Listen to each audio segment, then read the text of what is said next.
জনতা পার্টির একজন সৈনিক, তাই আমাদের ধৈর্য সহ্য সহনশীলতা নিয়ে আমাদের কাজ করতে হয়। একজন পাপীকে যদি আমরা দেখে নিজের অন্যায় করি তাহলে ঠিক হবে না। তো সেই জন্য আমি বলছি, আপনাদেরকে অনুরোধ করছি, আপনারা রাস্তায় এই মুহূর্তে সেরে দেন। আপনারা এসেছেন আমার কাছে তার শাস্তির জন্য, বিচারের জন্য, সেটা আমি সময় উপযোগী আপনাদেরকে ডাকবো এবং সেই দিন হবে আসল খেলা। এই ধরনের মানুষকে, এই ধরনের মাফিয়াবাজ, মিথ্যাবাজ, তুল্লাবাজ, যিনি সমস্ত জীবন এই ধরনের কাজ করেছে, এই রকম লোককে শাস্তি দেওয়া রামপ্রসাদ পালের কাছে কোনো ব্যাপার নয়। আর সেই জন্য আমি ভারতীয় জনতা পার্টিতে এসেছিলাম আজ থেকে 40 বছর আগে। আর ওরা হচ্ছে যে দলে আছে সেই দলের পা ছেটে তারা কামাই বাণিজ্য, তাদের মাফিয়াবাজি, তাদের ঠিকাদারি নিকুজিশন ছাড়া তাদের কিছু নেই। আমি সাবধান করে দিচ্ছি, আজকে আমার শুভাকাঙ্ক্ষীরা আমাকে না বলে এখানে এসে গেছে, আর আমি যেদিন ডাকবো সেদিন কি হবে জেনে নেন।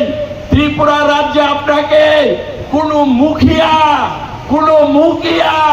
রামপ্রসাদ পালের হাত থেকে আপনাকে রক্ষা করতে পারবে না। এটা আমার চ্যালেঞ্জ। আপনারা দয়া করে রাস্তা ছেড়ে বাড়িতে চলে যান। আপনারা এসেছেন বলে আমি এই মুহূর্তে দিল্লি থেকে এসেছি, সুতরাং আপনাদের এই ভালোবাসা থেকে এগিয়ে এসেছে। আপনাদের কাছে অনুরোধ, রাস্তাটা ছেড়ে দেন। আমরা এই ধরনের ন্যাক্কারজনক মানুষদের বিচার করার জন্য এই ভারতীয় জনতা পার্টি তৈরি হয়েছে।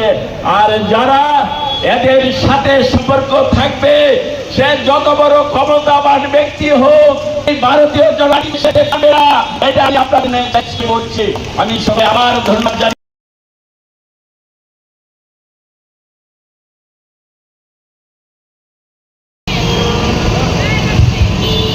নমস্কার।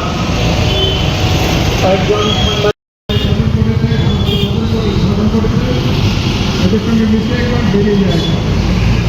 নমস্কার। আজকের প্রতিবাদ হলো গত 9 তারিখ সোমবারে রবীন্দ্র ভবনের সামনে সাংবাদিকরা যে কনফারেন্স দিয়েছে, সেটা ওনাদের অধিকার এবং ওটাকে বন্ধুদেরকে সঙ্গে নিয়ে আমরা এগিয়ে যেতে চাই।